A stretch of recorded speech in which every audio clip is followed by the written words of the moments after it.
குமரகுருபரர் தந்த ஆசனத்தில் அமர்ந்து கொண்டாள் அந்தச் சிறுமி. அவருக்கு அருகே அமர்ந்து அந்த 7 வயது சிறுமி அந்த 6 வயது குமரகுருபரரை ஒரு சகோதரரைப் போல தடவி கொடுத்தாள். குமரகுருபரர் தொடர்ந்து கவிதை படித்தார்.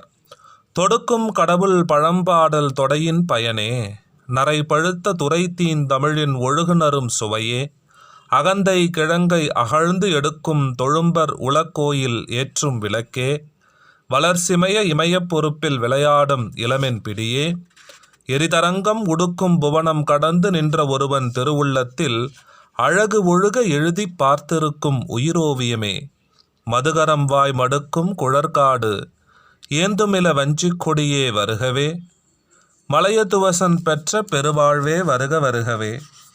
அகந்தை கிழங்கு அகண்டு எடுத்த ஒரு உள்ள கோயிலில் ஒரு விளக்கு தோன்றும், இறை ஒளி வீசும், அங்கு நடமாடும் வஞ்சிக் கொடியே வருக வருக என்று பாடினார். அந்த பெண் குழந்தை எழுந்தது, இடுப்பில் கை வைத்து எல்லோரையும் பார்த்தது. தன் கழுத்தில் இருந்த முத்துமாலையை கழற்றி குமரகுருபரரின் கழுத்தில் அணிவித்தது. எல்லோரும் ஆஹா என்று கைகூப்பினார்கள். அந்த குழந்தை எல்லோரையும் பார்த்து சிரித்தாள், இறங்கி நடந்தாள், கால் சதங்கைகள் குலங்க ஓடினாள். மன்னர் அவளையே பரவசத்துடன் பார்த்து கொண்டிருந்தார்.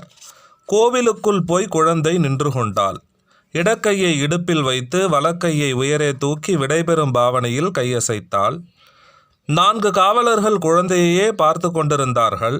மன்னர் திருமலை நாயக்கர் ஏன் போகிறாய் என்று கை காட்டினார். எல்லோரும் பார்க்க அந்த குழந்தை பளிச்சென்று மறைந்தாள். குமரகுருபரர் தவிர மற்ற அத்தனை பேரும் எழுந்து நின்றார்கள். யாரது என்று வியந்தார்கள். அம்மா ஓரு நீ, திருமலை தெலுங்கில் கத்தினார். நேனே நேனே பதிலுக்கு பெண் குரல் கேட்டது.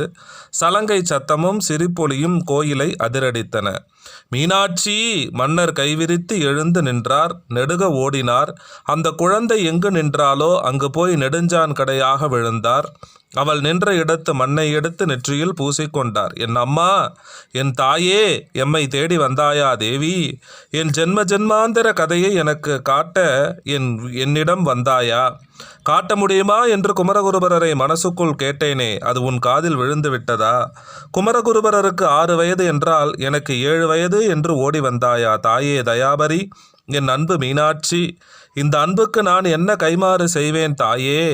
அமைதியாய் உட்கார்ந்திருந்த குமரகுருபரரின் காலில் விழுந்து வணங்கினார். குமரகுருபரா, நீர் வந்தீர், இறைவியும் வந்தாள். என் ஐயனே, மதுரை மீனாட்சியே உனக்கு முத்துமாலை அணிவித்த பிறகு இந்த மன்னனின் சன்மானங்கள் ஏதேனும் அர்த்தம் பெறுமோ?